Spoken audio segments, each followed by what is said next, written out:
حالات نہیں بدلے جا سکتے لیکن خود کو بدلا جا سکتا ہے۔ کہا جاتا ہے کہ اگر انسان کے اندر خود کو بدلنے کا جذبہ و تحریک پیدا ہو جائے تو اس کی تقدیر بدل جاتی ہے، یعنی جو کوئی خود کو بدلنے کی کوشش کرتا ہے تو اس کی تقدیر بھی بدلنا شروع ہو جاتی ہے۔ سوچ اور گمان کی تبدیلی باہر کے حالات کو تبدیل کر دیتی ہے۔ اس کائنات میں جب کوئی جذبہ و جنون والا شخص آتا ہے تو یہ نظام قدرت اسے اشارے دیتی ہے۔ انسان کے اندر جب کچھ کرنے کی تحریک پیدا ہوتی ہے تو قدرت اس کو اختیار دیتی ہے کہ وہ اپنا نصیب اپنے ہاتھ سے لکھے۔ انسان کو اختیار مل جاتا ہے کہ وہ زمانے کی تقدیر بدل دے۔ انسان کے اندر یہ تحریک، جذبہ اور جنون اس وقت آتا ہے جب اس میں فوکس ہو۔ قصہ مشہور ہے کہ کسی نے سقراط سے پوچھا کہ تمہارے پاس اتنا علم کیسے آیا؟ سقراط نے کہا، کل صبح دریا پر آ جانا، تمہیں جواب مل جائے گا۔ اگلی صبح جب وہ شخص اس جگہ پہنچا تو اس نے دیکھا کہ سقراط پانی میں کھڑا ہے اور پانی اس کے کندھوں تک ہے۔ سقراط نے اس شخص سے کہا کہ تم پانی میں آ جاؤ، تمہیں تمہارے سوال کا جواب مل جائے گا۔ وہ شخص سقراط کے پاس گیا تو سقراط نے اسے پکڑا اور پانی میں ڈبو دیا۔ جیسے ہی وہ پانی میں ڈوبا تو اس کی سانس بند ہونا شروع ہو گئی اور برداشت کرنا مشکل ہو گیا۔ اس شخص نے پوری قوت لگا کر سقراط کو ایک طرف کیا اور پانی سے باہر نکل گیا۔ سقراط نے پوچھا کیا ہوا؟ تو کہنے لگا کہ میری تو جان ہی جانے والی تھی۔ سقراط نے پوچھا جب تم پانی کے اندر تھے تو اس وقت تمہاری کیا خواہش تھی؟ اس شخص نے کہا بس ایک ہی خواہش تھی کہ کسی طرح سانس آ جائے۔ سقراط نے جواب دیا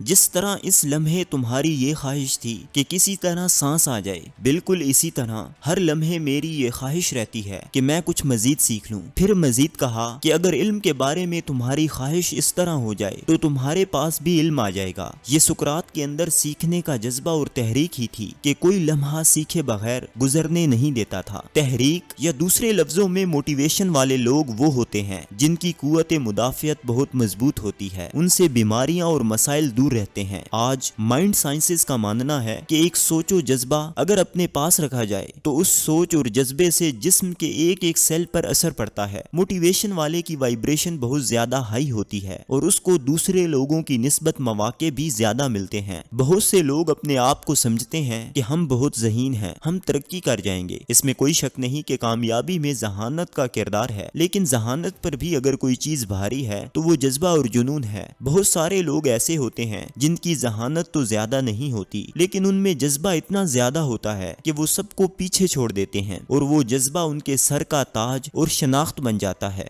وہ قومیں زیادہ ترقی کرتی ہیں جن کے پاس جذبہ ہوتا ہے، جن کے پاس جنون ہوتا ہے اور جن کے پاس قوت ارادی ہوتی ہے۔ پاکستان بننے کے پیچھے بھی یہی جذبہ اور جنون تھا۔ یہ بہت مشکل ہے کہ کوئی اپنا گھر بار چھوڑ دے، اپنا سب کچھ قربان کر کے دوسری جگہ چلا جائے۔ دنیا میں جتنی آزادی کی تحریکیں چل رہی ہیں وہ جذبے اور جنون کی ہی داستانیں ہیں۔ اسی طرح کسی بھی انسان کے لیے اپنی موٹیویشن اس صورت میں برقرار رکھنا آسان ہوتی ہے جب وہ اپنی پسند والا کام کر رہا ہو۔ جو کام پسند ہو اس شعبے کے کامیاب لوگوں کی کہانیاں، باتیں اور ان کے اقوال موٹیویشن کو برقرار رکھنے اور اس میں اضافے کا باعث بنتے ہیں۔ ہر وقت خوابوں کو آنکھوں میں بسائے رکھنے سے موٹیویشن برقرار رہتی ہے۔ اگر کام کے فائدے کا پتہ ہو تو تب بھی موٹیویشن برقرار رہتی ہے۔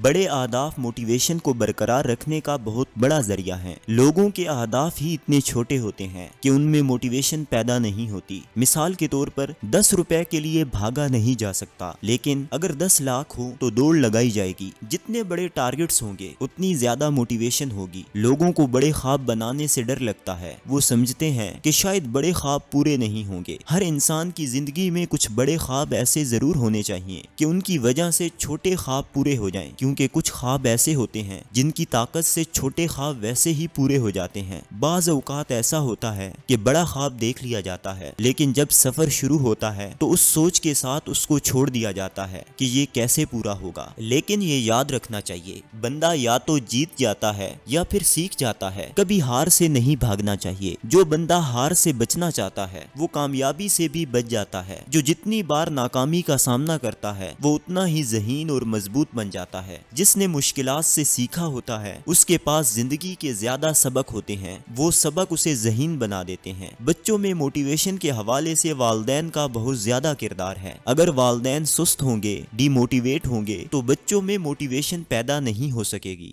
جب گھروں میں موٹیویشن دینے کا کلچر ہوگا تو بچوں میں آگے بڑھنے کا جذبہ بھی بہت زیادہ ہوگا۔ المیہ یہ ہے کہ ہمارے ہاں جب کوئی بچہ اپنے شوق کا اظہار کرتا ہے تو اس کو تنقید کا نشانہ بنایا جاتا ہے۔ استاد طلبہ کے لیے موٹیویشن کا بہت بڑا ذریعہ ہوتے ہیں۔ اگر استاد بچے میں موٹیویشن پیدا کر دے تو بچے کا نصیب بدل سکتا ہے۔ استاد کی نصیحتیں اتنی زیادہ اثر نہیں کرتی جتنا استاد کی شخصیت اثر انداز ہوتی ہے۔ اگر استاد ایک رول ماڈل ہے تو پھر بچوں کے لیے موٹیویٹ ہونا بہت آسان ہو جاتا ہے۔ تاریخ میں بڑے اساتذہ کے شاگرد بھی بڑے انسان بنے۔ اس کی وجہ یہ تھی کہ اساتذہ نے اپنے شاگردوں میں ایسا جذبہ پیدا کیا جس کی وجہ سے انہوں نے کچھ بن کے دکھا دیا۔ بہت سارے طالب علم پڑھائی کے شروع میں بہت زیادہ موٹیویٹ ہوتے ہیں، لیکن وقت کے ساتھ ساتھ ان کی موٹیویشن کا گراف آہستہ آہستہ گرنا شروع ہو جاتا ہے۔ بڑے طلبہ میں پڑھائی کے دوران ملک و قوم کی خدمت کا جذبہ ہوتا ہے، لیکن جب ان کے کام کرنے کا وقت آتا ہے تو اس کی موٹیویشن انتہائی کم ہو چکی ہوتی ہے۔ اس کی ایک بہت بڑی وجہ یہ ہے کہ ادارے اپنا کردار ادا نہیں کر رہے۔ بچے جس کشتی میں سوار ہوتے ہیں اسی میں چھید بھی کرتے ہیں، جس سے نہ صرف کشتی ڈوبتی ہے بلکہ وہ خود بھی ڈوب جاتے ہیں۔ تعلیمی اداروں میں اس بات کو یقینی بنانا چاہیے کہ بچوں کی موٹیویشن کسی طرح بھی کم نہیں ہونی چاہیے۔ بچے میں یقین اور اعتماد ادارے پیدا کرتے ہیں۔ اداروں میں ایسا ماحول ہوتا ہے جس میں بچے خواب دیکھتے ہیں، پھر ان خوابوں کو پورا کرنے کے لیے ان کے اندر موٹیویشن پیدا ہوتی ہے۔ کتاب موٹیویشن کا ایک بہت بڑا ذریعہ ہے۔ کچھ کتابیں ایسی ہوتی ہیں جن کو پڑھنے سے موٹیویشن پیدا ہوتی ہے، لیکن ہر ایک کے لیے ایک ہی کتاب موٹیویشن کا ذریعہ نہیں ہو سکتی۔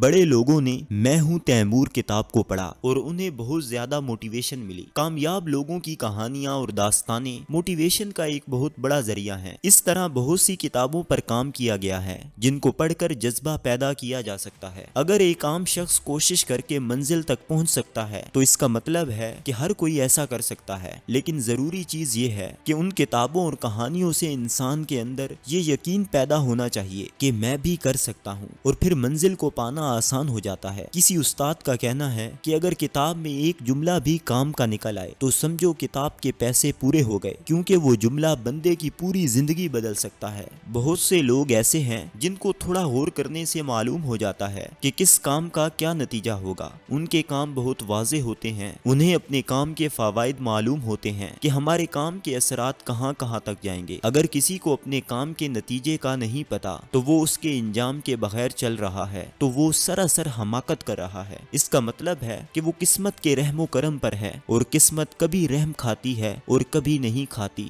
بڑے اہداف ہونے کے ساتھ ساتھ حقیقت پسندانہ اپروچ ہونی چاہیے۔ انتہائی فرضی انسان نہیں ہونا چاہیے، پریکٹیکل اپروچ ہونی چاہیے، اور یہ یقین ہونا چاہیے کہ ایک دن میں اپنے اہداف کو حاصل کر لوں گا۔ موٹیویشن انسان کو صرف بھگاتی ہی نہیں بلکہ روک کر بھی رکھتی ہے، یعنی تنقید کو برداشت کرنا، مسائل کا سامنا کرنا، راستے کی رکاوٹوں کو دور کرنا اور اپنی منزل کے حصول کے لیے کھڑا رہنا۔ ماہرین نفسیات کے مطابق ہر انسان میں 48 قسم کے جذبات پائے جاتے ہیں، اور ان میں منفی جذبہ بہت اہم ہے، جیسے غصہ۔ غصے کی وجہ سے جتنے نقصانات ہوتے ہیں اس کا اندازہ نہیں لگایا جا سکتا۔ غصے کو کام میں لانا بہت اہم ہے۔ جیسے ہی غصہ آئے اس کو کسی دوسرے یا اپنے آپ پر نکالنے کی بجائے کسی کام پر لگانا بہتر ہوتا ہے۔ بعض لوگ اپنے غصے کا اتنا مثبت استعمال کرتے ہیں کہ زمانے کو بدل کر رکھ دیتے ہیں۔ نفرت کا جذبہ بہت اہم ہے۔ نفرت بتاتی ہے کہ کون میرا ہے اور کون میرا نہیں ہے، اور میرا کیوں نہیں ہے۔ بندہ جذبات سے اپنی شناخت بناتا ہے۔ اگر بندہ جذبات کو کام میں لانا شروع کر دے اور ان کے ساتھ کھیلنا شروع کر دے تو زندگی بدلی جا سکتی ہے اور کامیاب ہونا بہت آسان ہو سکتا ہے۔ ہمارے معاشرے میں تعلیم، نوکریاں اور غربت مسئلہ نہیں ہے۔ مسئلہ یہ ہے کہ یہاں جذبہ نہیں ہے۔ یہاں پر جذبے کا اظہار بہت کمزور ہے۔ ہمارا نوجوان اپنے جذبے کو دکھانے کے لیے ایک غلط کام جیسے ایک ٹائر پر موٹر سائیکل چلانا وغیرہ تو جانتا ہے، لیکن تعلیم میں نمبر نہیں لیتا کیونکہ جذبات کا غلط سمت میں استعمال ہو رہا ہے۔ برے صغیر کے لوگوں میں بہت زیادہ جذبات پائے جاتے ہیں۔ آج بھی یہاں کی لیبر کلاس کو کام کے حوالے سے بہترین تسلیم کیا جاتا ہے، لیکن اس کے باوجود ایک بڑی تعداد کو معلوم ہی نہیں کہ جذبات کو کہاں اور کیسے استعمال کیا جانا چاہیے۔ حتیٰ کہ بحیثیت قوم ہمیں احتجاج کرنا بھی نہیں آتا۔ ہوگا۔ احتجاج کا مطلب یہ نہیں کہ ملکی نقصان کر دیا جائے یا قاعدے اور قوانین توڑ دیے جائیں، آگ لگا دی جائے یا ملک کی سڑکیں خراب کر دی جائیں، بلکہ احتجاج تو یہ ہے کہ ٹیکنالوجی کا مقابلہ ٹیکنالوجی سے کیا جائے، کتاب کا مقابلہ کتاب سے کیا جائے۔ اپنے جذبوں کے محافظ بنے۔ اگر آپ کو قدرت نے کوئی جذبہ دیا ہے تو اس کے محافظ بنے۔ آپ کو اندازہ نہیں کہ آپ کا جذبہ نہ صرف آپ کی بلکہ آپ سے جڑے کئی لوگوں کی زندگی بدل سکتا ہے۔ لیکن اگر کسی کو دینے کے لیے جذبہ نہیں ہوگا تو پھر اس معاشرے میں تبدیلی اور بہتری کا سفر مشکل ہو جائے گا۔ جذبے کی تلاش کے لیے اللہ تعالیٰ کے حضور دعا کی صورت میں خط بھیجیں۔ اللہ تعالیٰ کے دربار میں روز ہزاروں لاکھوں کی تعداد میں دعا کی شکل میں خطوط جاتے ہیں، جن میں کوئی بچے مانگ رہا ہے، کوئی نوکری اور کوئی بچوں کی شادیوں کے بارے میں غرض کر رہا ہے۔ لیکن اگر خط میں یہ لکھا ہو کہ مالک کسی طرح میرا جذبہ دریافت ہو جائے، میں کوئی ایسا کام کرنا چاہتا ہوں جس سے دوسروں کو فائدہ ہو، تو یقین کیجئے کہ اللہ تعالیٰ کی ذات ایسے خط سے بہت خوش ہوگی۔ جذبوں کو سلامت رکھنے اور خیر کے کام کی تلاش میں سچے دل سے کی گئی دعا کبھی رد نہیں ہوتی۔ لہٰذا اللہ تعالیٰ سے دعا کیا کریں کہ اے مالک کائنات، مجھے اپنی مخلوق کی خیر کے لیے پسند فرما لے۔ یہ اقتباس قاسم علی شاہ صاحب کی کتاب گفتگو سے لیا گیا ہے۔